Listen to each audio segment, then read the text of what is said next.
Good morning, everyone. মই মৃণাল ভাগৱতী Bapuji high school অভয়পুৰীৰ সহকাৰী শিক্ষক। মোৰ আজিৰ এই ভিডিঅ'টো মই ক্লাছ 10ৰ ছাত্ৰ ছাত্ৰীসকলৰ কাৰণে প্ৰস্তুত কৰিব ওলাইছোঁ। ইয়াত মই তোমালোকৰ সৈতে তোমালোকৰ বিজ্ঞানৰ পাঠ্যপুথিৰ সপ্তম অধ্যায় অৰ্থাৎ নিয়ন্ত্ৰণ আৰু সমন্বয় শীৰ্ষক অধ্যায়টোৰ বিষয়ে কিছু কথা আলোচনা কৰিম। এই অধ্যায়টোৰ লগত জড়িত মোৰ এইটো দ্বিতীয় ভিডিঅ'। তেতিয়াহ'লে আমি আৰম্ভ কৰোঁ।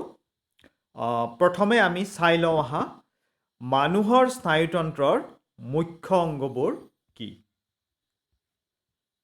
মানুহৰ স্নায়ুতন্ত্ৰৰ মুখ্য অংগ হৈছে তিনিটা।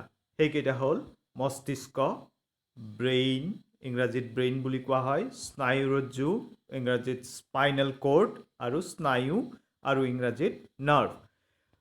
তো এই তিনিটা হৈছে আমাৰ মানুহৰ স্নায়ুতন্ত্ৰৰ মুখ্য অংগ: মস্তিষ্ক, স্নায়ুৰজ্জু আৰু স্নায়ু।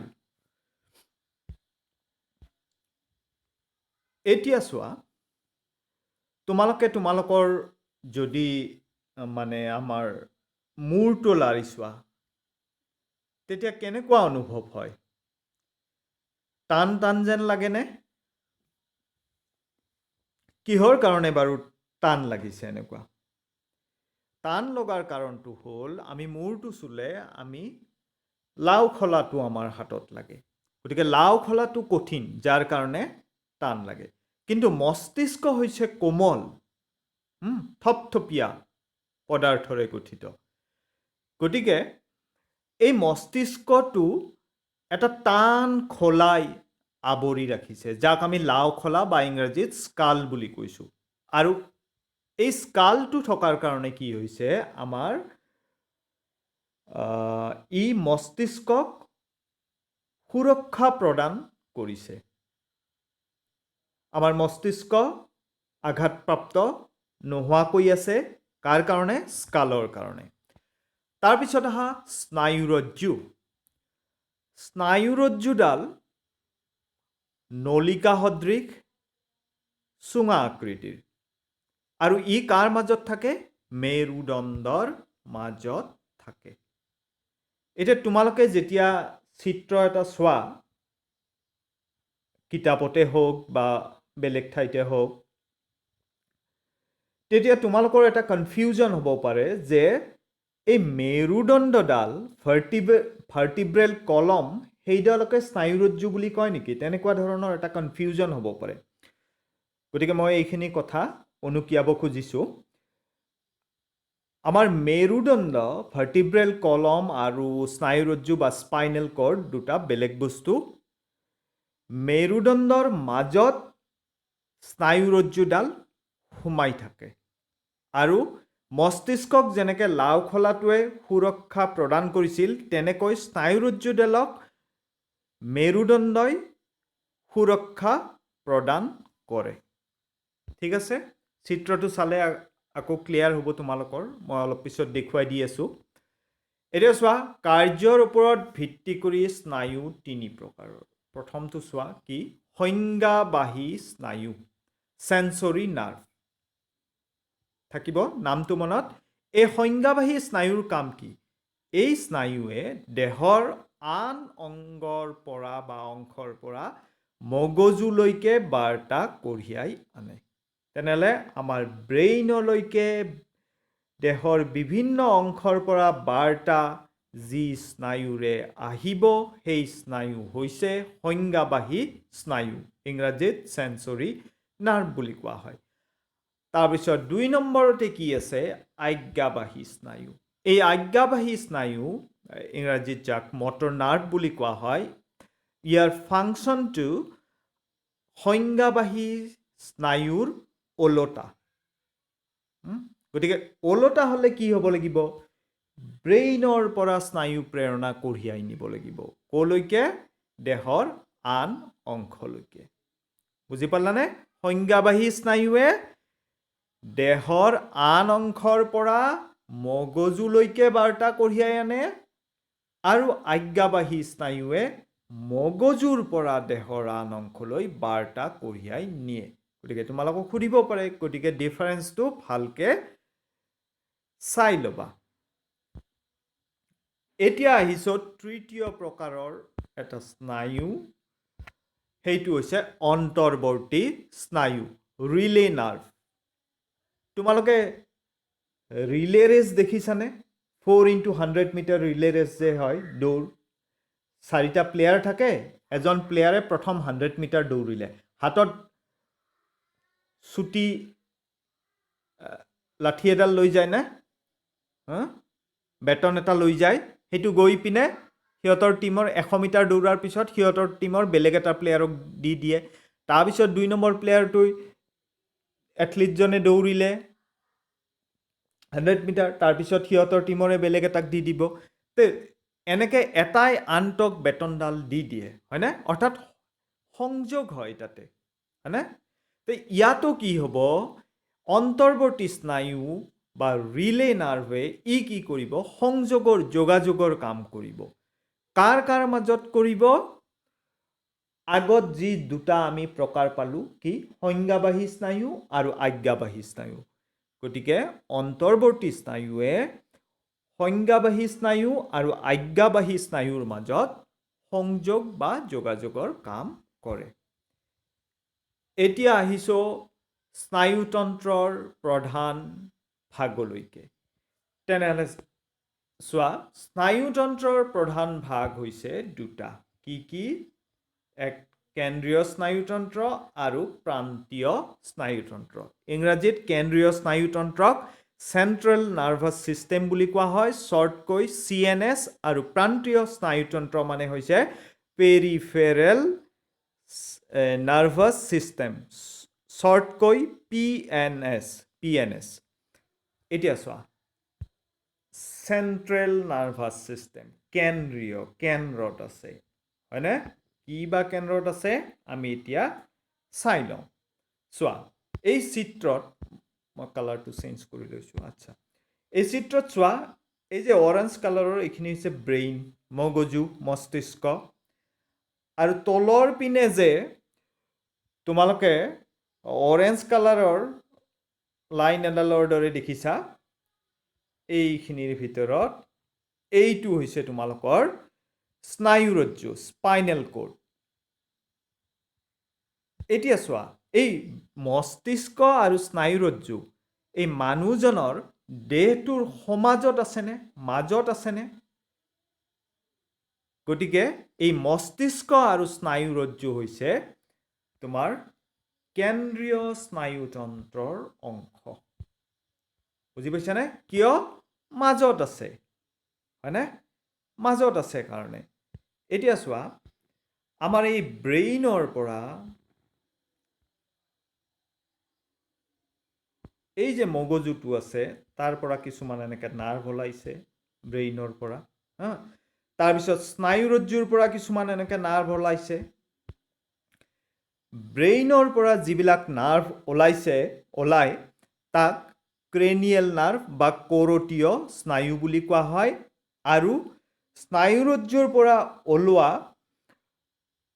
স্নায়ুবিলাকক ৰজ্জু স্নায়ু বুলি কোৱা হয় এনেকুৱা 12 যোৰ আছে ক্ৰেনিয়েল বা কৰোটীয় স্নায়ু আৰু ৰজ্জু স্নায়ু বা স্পাইনেল নাৰ্ভ 31 যোৰ আছে 12 pairs and 31 pairs হয়নে আৰু এইবিলাক দেহৰ কাষত থাকে সাইডত থাকে পেৰিফেৰেল সেই শব্দটোৰ পৰা আমি গম পাওঁ বা প্ৰান্ত মানে কি কাষ সাইড গতিকে তাৰ পৰা নামটো আহিছে এটা মাজত থাকে এটা সাইডত থাকে প্ৰান্তত থাকে গতিকে প্ৰান্তীয় স্নায়ুতন্ত্ৰ গতিকে প্ৰান্তীয় স্নায়ুতন্ত্ৰ কিহেৰে গঠিত হৈছে এই স্নায়ুবিলাকেৰে মগজুৰ পৰা ওলোৱা স্নায়ু আৰু স্নায়ুৰজ্জুৰ পৰা ওলোৱা স্নায়ুবিলাকেৰে গঠিত হৈছে এতিয়া এই কথাখিনি ইয়াত লিখা আছে এবাৰ চাই লোৱা আকৌ এই চিত্ৰটোও একে এইটো ব্ৰেইন এইটো স্পাইনেল কৰ্ড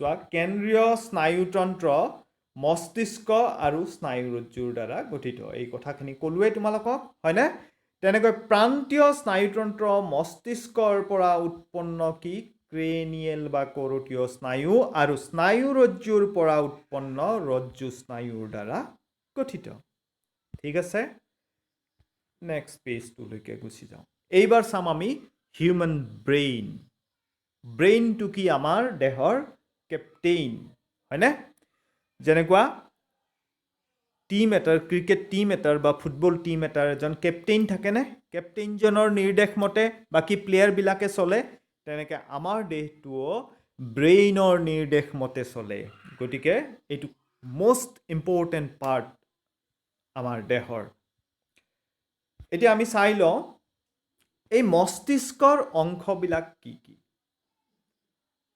প্ৰমস্তিষ্ক ফোৰব্ৰেইন মধ্য মস্তিষ্ক মিড ব্ৰেইন পশ্চাৎ মস্তিষ্ক হিনব্ৰেইন এই তিনিটা হৈছে আমাৰ ব্ৰেইনৰ অংশ আমি এতিয়া চিত্ৰটোত চাবলৈ যত্ন কৰিম এতিয়া চিত্ৰটোত চোৱা প্ৰমস্তিষ্ক ক'ত গ'ল প্ৰমস্তিষ্ক ইয়াতে হয়নে লিখা আছে গতিকে কোনখিনি এৰিয়া বুজাইছে এই মই গ্ৰীণ দাগ দি দিছোঁ চোৱা এই এৰিয়াখিনি তোমাৰ প্ৰমস্তিষ্ক হয়নে প্ৰমস্তিষ্ক তাৰপিছত আহিল তোমালোকৰ মধ্য মস্তিষ্ক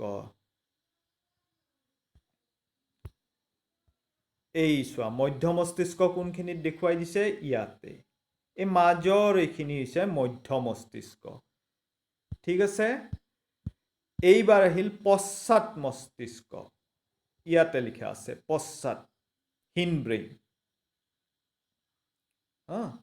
হিনব্ৰেইনত এইকেইটা অংশ আছে চোৱা তাৰমানে এইখিনিত আৰু এইখিনিত এইটো হৈছে আমাৰ পশ্চাৎ মস্তিষ্ক আচ্ছা এতিয়া আমি চাই লওঁ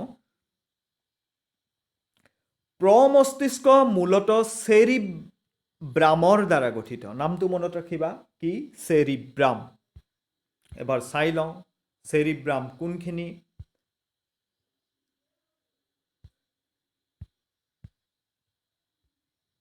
এইখিনি হৈছে আমাৰ এই চোৱা ইয়াতে চেৰিব্ৰাম লিখা আছেনে এই অকোৱা পকোৱা দৰে দেখা গৈছে যে এই অংশখিনি হৈছে চেৰিব্ৰাম আচ্ছা এতিয়া চোৱা এই তোমালোকে যেতিয়া পৰীক্ষাত কেতিয়াবা এই চেৰিব্ৰাম এই ব্ৰেইনৰ চিত্ৰ আঁকিব লাগে তেতিয়াতো মাজৰ এই চেৰিব্ৰামখিনি তোমালোকে আঁকিব লাগিব অংকন কৰিব লাগিব আৰু পৰীক্ষাত আমাৰ লিমিটেড টাইম থাকে গতিকে তোমালোকে এই চেৰিব্ৰামখিনি এনেকৈ আঁকিব পাৰা এজৰ উল্টা উল্টা চি লিখিব পাৰা চোৱা চাই থাকিবা গম পাবা তেতিয়া হা এটা চি লিখিলোঁ আৰু এটা উল্টাকৈ চি লিখিলোঁ আৰু এটা লিখিলোঁ আৰু এটা উল্টাকৈ লিখিলোঁ আৰু এটা লিখিলোঁ এইখিনিৰ মাজৰ এইখিনিৰ দৰে দেখা হৈছেনে এনেকুৱা যদি কৰা তেতিয়া পটাপট হ'ব কামটো বুজি পাইছেনে চি চি চি চি এনেকৈ চি লিখাৰ দৰে কৰিলে পটাপট হৈ যাব তেতিয়া তোমালোকৰ টাইমটো ছেভ হ'ব আচ্ছা এইবাৰ মধ্য মস্তিষ্কৰ কোনো ভাগ নাই গতিকে তোমালোকে এতিয়া এনেকৈ জানিলে হ'ব যে মধ্য মস্তিষ্কৰ কোনো ভাগ নাই তোমালোকে যেতিয়া আকৌ ডাঙৰ ক্লাছ পাবা হায়াৰ ক্লাছ পাবা তেতিয়া আকৌ এইবিলাকৰ বিষয়ে বহুত আৰু বেছি ডিটেইলছত পঢ়িবলৈ পাবা কিন্তু ক্লাছ 10ৰ ষ্টেণ্ডাৰ্ডত তোমালোকৰ কিতাপত যিখিনি কথা আছে তাৰ ভিতৰত থাকিয়ে মই এই ভিডিঅ'টো তোমালোকৰ কাৰণে প্ৰিপেয়াৰ কৰাৰ কাৰণে চেষ্টা কৰিছোঁ আচ্ছা এতিয়া আহোঁ পশ্চাৎ মস্তিষ্ক কি পাৰ্টছ কেইটা পন্স মেডুলা আৰু চেৰিবেলাম আমি এবাৰ চাই লওঁ পন্স মেডুলা আৰু চেৰিবেলাম ক'ত আছে চোৱা এইটো পন্স হ'ল মেডুলা চেৰিবেলাম এই তিনিটাৰে কি গঠিত হৈছে পশ্চাৎ মস্তিষ্ক এই পন্স মেডুলা আৰু চেৰিবেলাম পশ্চাৎ মস্তিষ্কৰ অংশ ঠিক আছে এইবাৰ আহিছোঁ আমি কাৰ্যলৈকে প্ৰমস্তিষ্কৰ কাৰ্য। এই প্ৰমস্তিষ্কটো হৈছে আমাৰ চিন্তা ভাৱনাৰ মুখ্য অংশ। ই শৰীৰৰ বিভিন্ন সংগ্ৰাহী ইন্দ্ৰিয়ৰ পৰা অহা সংবেদী স্নায়ু প্ৰেৰণা গ্ৰহণ কৰে।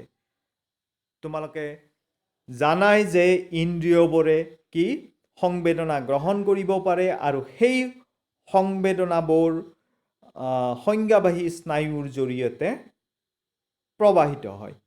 গতিকে এনেকুৱা বিভিন্ন স্নায়ু প্ৰেৰণা ক'লৈকে আহে? প্ৰমস্তিষ্কলৈকে। ক'ৰ পৰা আহে?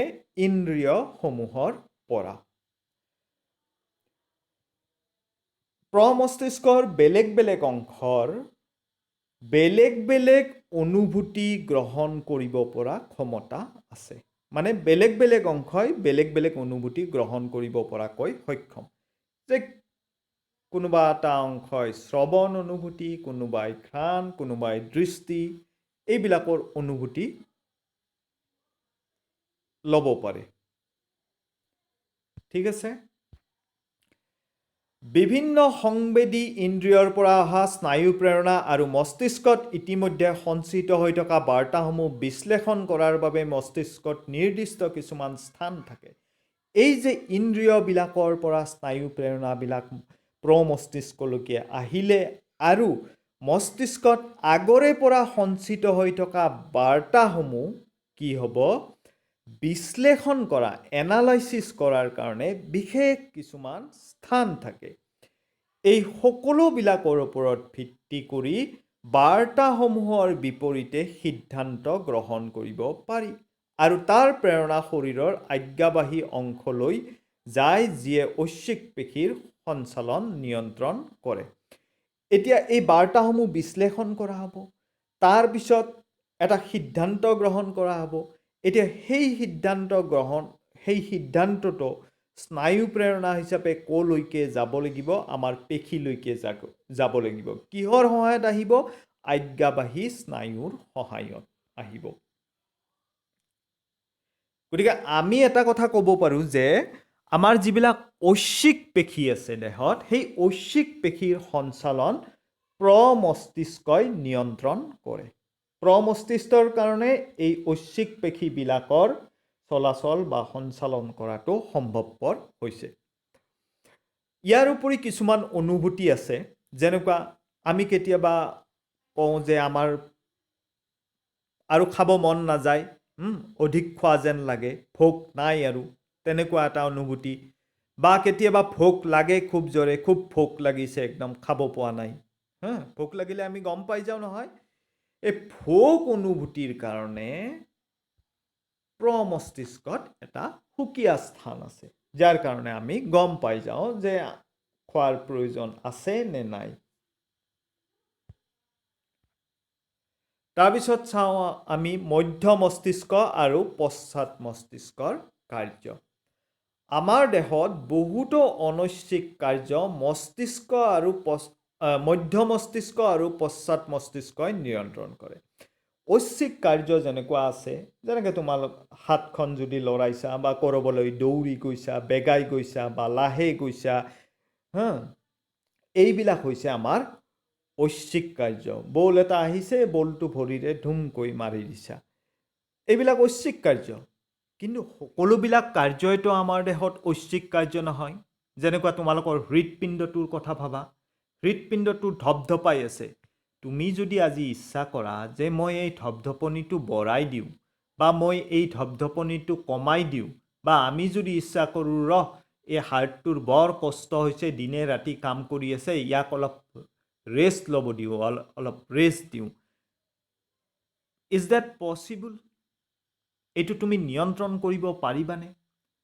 নোৱাৰা, কেতিয়াও নোৱাৰা। গতিকে এইবিলাক হৈছে অনৈচ্ছিক কাৰ্য। যেনে চকুৰ মণিৰ আকাৰ সলনি কৰা কাৰ্যটো, আমি পোহৰৰ কম বেছি অনুযায়ী চকুৰ মণিৰ আকাৰ আমি কি সৰু ডাঙৰ কৰিব লগা হয়, সেই কাৰ্যটো। তাৰপিছত ৰক্তচাপ, ব্লাড প্ৰেছাৰ, লালতি ওলোৱা কাৰ্য, কিবা খোৱা বস্তুৰ কথা মনত পৰিলে আমাৰ মুখৰ পৰা কি লালতি ওলায়, সেইটো কাৰ্য বা ভমিটিং টেণ্ডেঞ্চি যোনটো এইবিলাক কাৰ দ্বাৰা নিয়ন্ত্ৰিত হয় পশ্চাৎ মস্তিষ্কৰ দ্বাৰা হিন ব্ৰেইনৰ দ্বাৰা নিয়ন্ত্ৰিত হয় বুজি পালা তোমালোকে কাৰ্যবিলাক তাৰপিছত পশ্চাৎ মস্তিষ্কৰ চেৰিবেলাম অংশই পশ্চাৎ আমি যেতিয়া চিত্ৰটো চালোঁ তেতিয়া আমি চেৰিবেলাম দেখা পাইছোঁ হয়নে পশ্চাৎ মস্তিষ্কৰ চেৰিবেলাম অংশই ঐচ্ছিক পেশীৰ কামৰ যথাৰ্থতা মানে প্ৰিচিশ্যন ঐচ্ছিক পেশীৰ কামৰ প্ৰিচিশ্যন যাতে সি প্ৰিচাইছলি কাম কৰিব পাৰে সেইটো আৰু শৰীৰৰ ভংগীমা পশ্চাৰ আৰু সমতা বেলেঞ্চ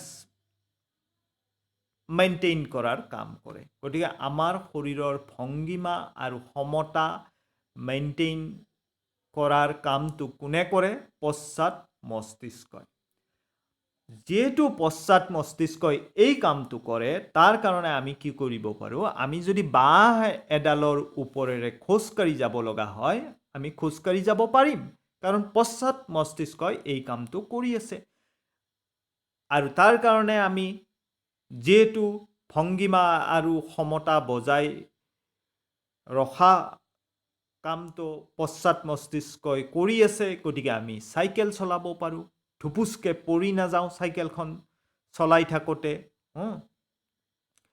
পেঞ্চিলডাল আমি ধৰিব পাৰোঁ খুব ধুনীয়াকৈ আঙুলিৰ আগেৰে এই কামবোৰ আমি কৰিব পাৰোঁ আৰু এই কামবোৰ কৰাত আমাক কোনে সহায় কৰি আছে পশ্চাৎ মস্তিষ্কই এতিয়া আমি চাম স্নায়ু কলাবোৰে কেনেকৈ ক্ৰিয়া কৰে How does the nervous tissue cause action?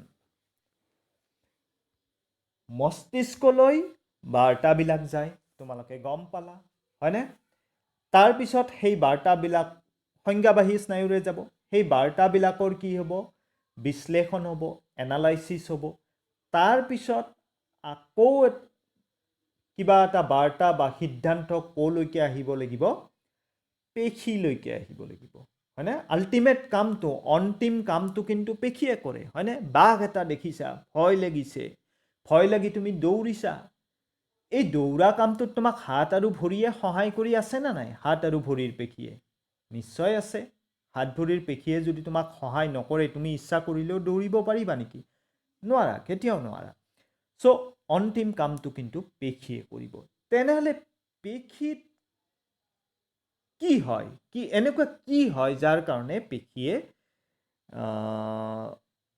চলাচল কৰিব পাৰে পেশীবিলাক সঞ্চালিত হয় যেতিয়া এটা স্নায়ু প্ৰবাহ পেশীয়ে লাভ কৰে তেতিয়া পেশী আহবোৰে গতি কৰে পেশী আহ বা মাসল ফাইবাৰবোৰে গতি কৰে কেতিয়া মাসল ফাইবাৰবোৰে গতি কৰে যেতিয়া পেশীয়ে কি লাভ কৰে স্নায়ু প্ৰেৰণা বা প্ৰবাহ লাভ কৰে হ'ল ক্লিয়াৰ আকৌ এবাৰ কৈছোঁ যেতিয়া পেশী আহবোৰে মাসল ফাইবাৰবোৰে স্নায়ু প্ৰেৰণা লাভ কৰে তেতিয়া ইহঁতে গতি কৰে প্ৰকৃততে কোষৰ আকৃতি সলনি কৰি ইহঁতে গতি কৰে আচলতে কি হৈছে কোষৰ আকৃতি সলনি হৈছে যাৰ ফলত ইহঁতে গতি কৰিব পাৰিছে এতিয়া প্ৰশ্নটো হ'ল যে কোষৰ আকৃতি কেনেকৈ সলনি হয় কোষৰ আকৃতি কেনেকৈ সলনি হয় ইয়াৰ উত্তৰটো হ'ল পেশী কোষবোৰত এবিধ বিশেষ প্ৰটিন থাকে যেতিয়া ইহঁতে বৈদ্যুতিক প্ৰেৰণা লাভ কৰে তেতিয়া ইহঁতৰ আকৃতি সলনি হয় হ'ল পেশী কোষবোৰত কি থাকে এবিধ বিশেষ প্ৰটিন থাকে যেতিয়া ইহঁতে বৈদ্যুতিক প্ৰেৰণা লাভ কৰে ইহঁতৰ আকৃতি সলনি হয় এনেহ'লে প্ৰটিনবোৰৰ নতুন শৃংখলৰ কাৰণে পেশী কোষবোৰ কি হয় সৰু হয় আৰু কোষ খায় ইহঁতৰ আকৃতি সলনি হয় তাৰ ফলত প্ৰটিন কোষবোৰৰ শৃংখলটোৰ এৰেঞ্জমেণ্টটোৰ কি চেঞ্জ হয় আৰু নতুন এৰেঞ্জমেণ্টটোৰ কাৰণে পেশী কোষবোৰ কি হয় সৰু হয় আৰু তাৰ ফলত ইহঁত কি হয় কোষ খায় আৰু আমাৰ পেশীৰ লগত কি হৈ আছে